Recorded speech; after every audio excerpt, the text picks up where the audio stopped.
بیماریاں ہوتی ہیں, سائیکائٹرک النیسز ہو جائیں, ایڈکشن کا مسئلہ ہے, ان چیزوں میں شیم کافی ایک پریولنٹ مسئلہ ہے. یعنی کہ اس بارے میں کبھی لوگ یہ نہیں سوچتے کہ یہ ڈیزیز ہے. مسکنسیپشن یا متھ یہ ہوتا ہے کہ یہ چوائس ہے, یہ خود اس نے اپنے سر پہ جو ہے مسئلہ پال لی ہے, یہ جب چاہے خود بھی چھوڑ سکتا ہے. تو اس طرح کی چیزوں کی وجہ سے ہم کبھی بھی سپورٹ نہیں لیتے, جس وجہ سے علاج تک پہنچنے میں بہت دیر ہو جاتی ہے, مسئلے بہت بڑھ جاتے ہیں.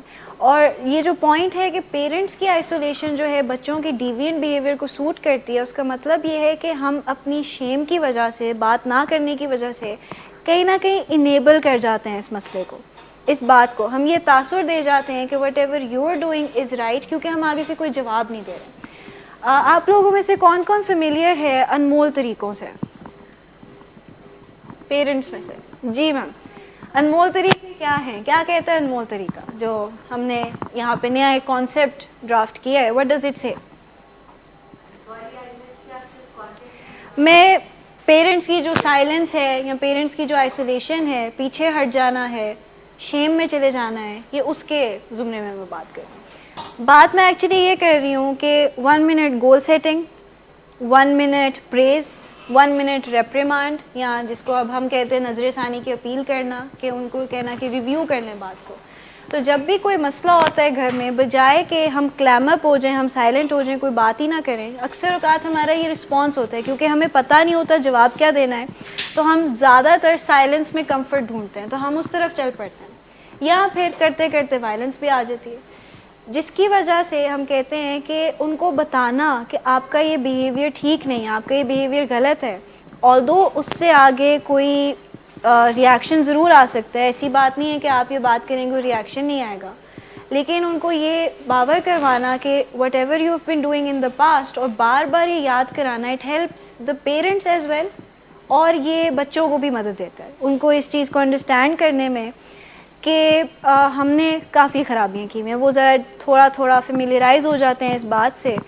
Last time I remember doctor صاحب اس چیز کی بات کر رہے تھے کہ انیبلنگ اینڈ بلاک کی, اور یہ کہ پروسیس انٹرونشن کرتے رہنا, بار بار بار بار دہراتے رہنا, ہر روزانہ کی بیسس پہ کچھ نہ کچھ ریمائنڈر دیتے رہنا, تاکہ سلولی آپ لوگ بھی اس چیز کو ایکسیپٹ کر جائیں کہ مسئلے برقرار ہیں, اور آپ لوگ بچ جائیں اس چیز سے کہ ہم پنک کلاؤڈ میں نہ چلے جائیں.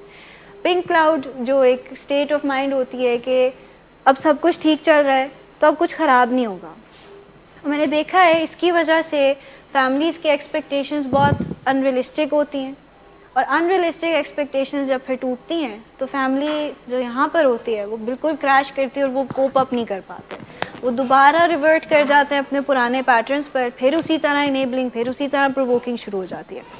تو آئسولیٹڈ نہیں رہنا, چپ نہیں رہنا, سائلنٹ نہیں رہنا, نہ ہی وائلنس میں جانا ہے, کیونکہ دونوں ہی رویے کام کے نہیں ہیں, دونوں ہی رویے ہیلپ نہیں کرتے. But talking in proper way, جیسے اسد صاحب نے بتایا, کہ ان کو بتا دینا کہ یہ چیز ہوئی ہے, اپنی فیلنگس کنوے کرنا, پھر اپنی ایکسپیکٹیشنز ان سے کنوے کرنا, اور ان کو کہنا کہ now I expect you to change your behaviour, اپنا رویہ تبدیل کریں. ٹھیک ہے, دیکھیے 1 minute talk some times obviously ہر دفعہ تو سکسیزفل نہیں ہو سکتی, بٹ اٹس جسٹ دیٹ کہ ہمیں ٹرائی کرتے رہنا چاہیے, ہمیں بات کرتے رہنا چاہیے.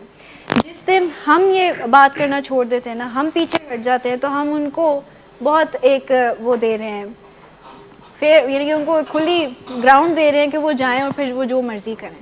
تو ان کو بار بار ریالٹی میں لے کے آتے رہنا طریقے سے, اس طریقے سے نہیں کہ ہم ان کو ڈانٹ رہے ہیں, یا ہم ان کے ساتھ روڈ ہو رہے ہیں, یا ہم بہت ہی کوئی سخت بات کر رہے ہیں ان کے ساتھ. بہت فرم طریقے سے بات کرنا اور ان کو بتانا, اس سے ہیلپ ہوتی رہتی ہے, چلتی رہتی ہے, ہیلپ کرتے رہنا ضروری ہوتا ہے. کہ اتنے عرصے کی خرابیاں ہوں اور اتنے عرصے کا ریلیشن شپ ٹوٹا ہو, ہم ایکسپیکٹ نہیں کر سکتے کہ اوور نائٹ ٹھیک ہو جائے گا. It's a work in progress. ہم پرفیکشن کی طرف تو جا بھی نہیں سکتے, ہم پروگریس یا ایکسیلنس کی طرف ہی جاتے ہیں. تو روزانہ کی بیسس پہ تھوڑا تھوڑا کام کرتے رہنا, اٹ ایڈز اپ. ہمیں یہ ضرور لگتا ہے کہ یہ جو ہم روزانہ تھوڑی سی بات کریں اس کا کوئی فائدہ نہیں ہوگا, سوچ آتی ہے ایسی پیرنٹس کی بھی کہ یہ کیا ہم خام خواہ روزانہ اس کو بات یاد کراتے ہیں, اس سے اس کو برا لگے گا, یا کیا فائدہ ہوگا اس کا. لیکن آپ دیکھیں گے کہ سلولی کر کے جو ہے اس کا افیکٹ نظر آتا ہے. کوئی بھی جو چیز ہوتی ہے, آپ دریا کو ہی لے لیں تو قطرہ قطرہ کر کے دریا بنتا ہے, اور اسی طرح جو ہے چیزیں ہوتی ہیں. تو سلولی کرنا, جو ہے وہ ضرورت ایک اچیومنٹ ہے. جہاں پہ پہلے ایڈکشن پہ بات کرتے تھے تو کرائسس ہوتے تھے, اب ایڈکشن پہ بات کرتے ہیں تو نارمل طریقے سے بات ہو جاتی ہے. تو آپ کی بات صحیح ہے کہ اس سے بانڈ مضبوط ہوتا ہے, فیملی کو بھی ایک کانفیڈنس ملتا ہے کہ ہم بات کر سکتے ہیں, اور پیشنٹ کو بھی یہ سمجھ آتی ہے, ریئلائزیشن آتی ہے کہ لسننگ اینڈ پہ بھی تو ہونا ہے. ایکٹیو ایڈکشن میں تو ہم لسننگ اینڈ پر ہوتے ہی نہیں ہیں. اگر ایکٹیو ایڈکشن میں آپ سب سے سوال یہ آپ سے بات کی جائے کہ آپ بیمار ہیں یا آپ کو پرابلم ہے یا آپ نے ایسے کرائسس کیا یا ویسے کرائسس کیا, تو کیا آپ اس ٹائم پہ بلیو کریں گے اس بات کو یا نہیں؟ دیکھیے وہ یہ عقیدہ اسی چیز کی تو بات کر رہے ہیں کہ فیملی سپورٹ اسی لیے نہیں لیتی ہیں کہ وہ اپنے ڈینائلز کے ساتھ ہوتی ہیں, وہ اپنی امبیرسمنٹ کے ساتھ ہوتی ہیں, اپنی شیم اپنی آئسولیشن کے ساتھ ہوتی ہیں. اس چیز کو تسلیم کرنا ذرا مشکل ہوتا ہے ان کے لیے کہ ہمارا بچہ جو ہے وعلیکم السلام بیمار پڑ گیا, یا بیمار کا لفظ بھی نہیں, یہی تسلیم کرنا بہت مشکل ہوتا ہے کہ he has started using drugs.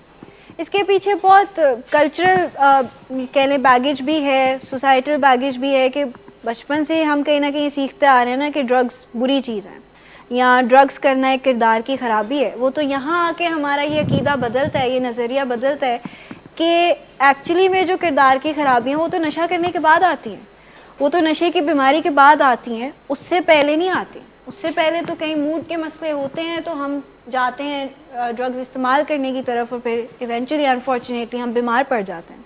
تو جب اس چیز کو فیملیز تسلیم کر لیتی ہیں کہ یہ بیماری ہے, اٹس اے ڈیزیز, اور وہ تھوڑا زیادہ ریڈیلی ہیلپ کو ایکسیپٹ کرتی ہیں.